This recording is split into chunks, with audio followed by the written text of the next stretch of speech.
سڑک کی مرمت ہو رہی ہو تو سڑک کے درمیان ایک بورڈ لگا دیا جاتا ہے جس پر لکھا ہوتا ہے سڑک بند ہے، مگر اس کا مطلب کبھی یہ نہیں ہوتا کہ سرے سے راستہ بند ہو گیا ہے اور اب آنے جانے والے اپنی گاڑی روک کر کھڑے ہو جائیں۔ اس کا مطلب صرف یہ ہوتا ہے کہ یہ سامنے کی سڑک بند ہے۔ ہر شخص کو اس قسم کے بورڈ کے معنی معلوم ہے، چنانچہ سواریاں جب وہاں پہنچ کر بورڈ کو دیکھتی ہیں تو وہ ایک لمحے کے لیے نہیں رکتی، وہ دائیں بائیں گھوم کر اپنا راستہ نکال لیتی ہے اور آگے جا کر دوبارہ سڑک پکڑ لیتی ہے۔ اور اگر کسی وجہ سے دائیں بائیں راستہ نہ ہو تب بھی سواریوں کے لیے کوئی مسئلہ نہیں، وہ اطراف کی سڑکوں سے اپنا سفر جاری رکھتی ہیں۔ کچھ دور آگے جا کر دوبارہ انہیں اصل سڑک مل جاتی ہے اور اس پر اپنا سفر جاری رکھتے ہوئے وہ منزل پر پہنچ جاتی ہیں۔ اس طرح کچھ منٹس کی تاخیر تو ضرور ہو سکتی ہے، مگر ایسا کبھی نہیں ہوتا کہ ان کا سفر رک جائے یا وہ منزل پر پہنچنے میں ناکام رہیں۔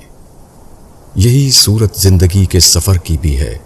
زندگی کی جد و جہد میں کبھی ایسا ہوتا ہے کہ آدمی محسوس کرتا ہے کہ اس کا راستہ بند ہے، مگر اس کا مطلب صرف یہ ہوتا ہے کہ سامنے کا راستہ بند ہے، نہ کہ ہر طرف کا راستہ بند۔ جب بھی ایک راستہ بند ہو تو دوسرے بہت سے راستے کھلے ہوئے ہوں گے۔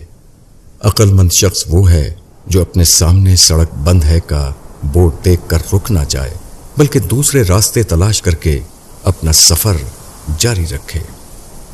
ایک میدان میں مواقع نہ ہو تو دوسرے میدان میں اپنے لیے مواقع کار تلاش کر لیجئے۔ حریف سے براہ راست مقابلہ ممکن نہ ہو تو بالواسطہ مقابلے کا طریقہ اختیار کیجئے۔ آگے کی صف میں آپ کو جگہ نہ مل رہی ہو تو پیچھے کی صف میں اپنے لیے جگہ حاصل کر لیجئے۔ ٹکراؤ کے ذریعے مسئلہ حل ہوتا نظر نہ آتا ہو تو مصالحت کے ذریعے مسئلے کے حل کی صورت نکال لیجئے۔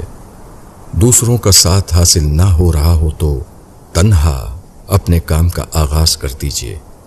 چھت کی تعمیر کا سامان نہ ہو تو بنیاد کی تعمیر میں اپنے آپ کو لگا دیجئے۔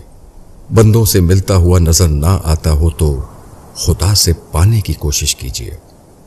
ہر بند سڑک کے پاس ایک کھلی سڑک بھی ہوتی ہے، مگر اس کو وہی لوگ پاتے ہیں جو آنکھ والے ہوں۔